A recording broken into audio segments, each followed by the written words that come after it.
On to the electronics. As we saw earlier, here's the PC fan wiring. Just have a basic switch here and a 9-volt and a holder right here. Then we got these guys. These two screws here on either side go in and create the spark gap that we're going to use to ignite our flammables. The wires here are from Radio Shack, and they're just basic clippy type wires, so I can clip right on here. And they run, of course, to this little doohickey, which they call a stun gun. Stun guns are pretty inexpensive these days. I think I got this one off eBay for 20 bucks maybe. And it says here it's a 200,000 volt stun gun. It works excellent. I get a firing every single time. I have the little clippy wires hooked on to the spark gap on the stun gun. I've used electrical tape to cover the part that normally you'd use against your attacker, just because I do not want to accidentally touch them. I also have the 9-volt battery here because it was hard to take the battery in and out of this thing, so I just extended the wire and I have the battery right here. What I like about this stun gun is this little guy here. You can take this out, and this is basically a safety device used that if someone takes your stun gun away from you during an attack, they can't use it on you. I like it because then I can take it out. I don't have anyone goofing around with the gun. If they don't have this, it's like a key. They cannot do anything. I got the power switches right here. And you can see here over here on this side is the switch to actually operate the stun gun. I've wired into it. So I drilled a little hole, took the stun gun apart, soldered this wire into the same wires that the switch is in. What this allows me to do is do a remote firing. So I have a little switch here, drilled a hole through a wooden dowel here, same wooden dowels I used on the carriage, and wire comes out. And I can operate it with this switch if I'm standing at the gun, but personally I don't like to be that close to the gun, especially with the stun gun right there. So yeah, I have a remote firing here.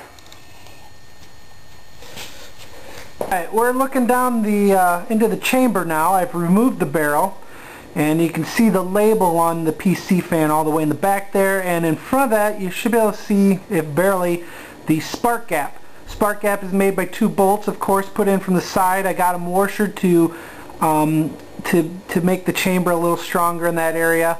And the important thing is here, the spark gap in your chamber has to be less than the spark gap on the stun gun. Whichever spark gap is less will generate the spark.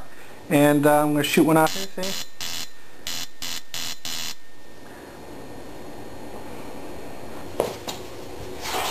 Alright, we're going to look at the finer details of the stand or carriage here for the cannon. This is a little more unique. You won't see a lot of cannons with something like this. I wanted to look nice and presentable. This cannon was specifically made for a family reunion. We had a lot of fun shooting it off, and it just looks really cool sitting on it. You see I got a rope and a ring here to pull the thing around. I wish I would have made it a little bit longer. I usually set a weight or something here just because with the barrel on, the gun can actually be slightly barrel heavy. Not very much. I mean, it'll sit here fine. Of course, I got cheap lawnmower wheels here, PVC pipe here to hold the propane tank.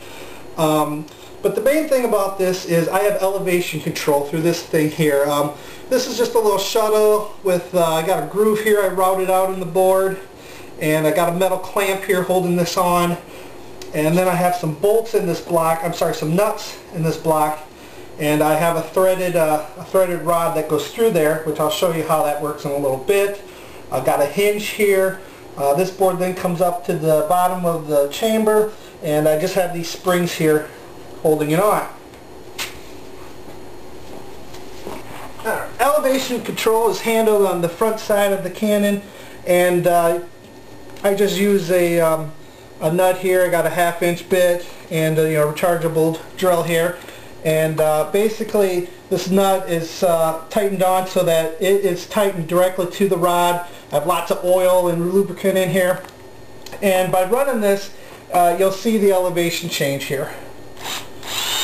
So there we're bringing the elevation lower, the front of the gun is dropping. Let me speed this up, I guess. So that's basically how it works. At lowest elevation, it almost gets level. If I wanted to get it level, I could put a block underneath the tongue there and bring that up. We'll do it the other way here. But yeah, this elevation system has really worked quite well, and it's always a crowd pleaser when they see it go. You know, you bring it out and you bring the elevation up. They always get excited. So.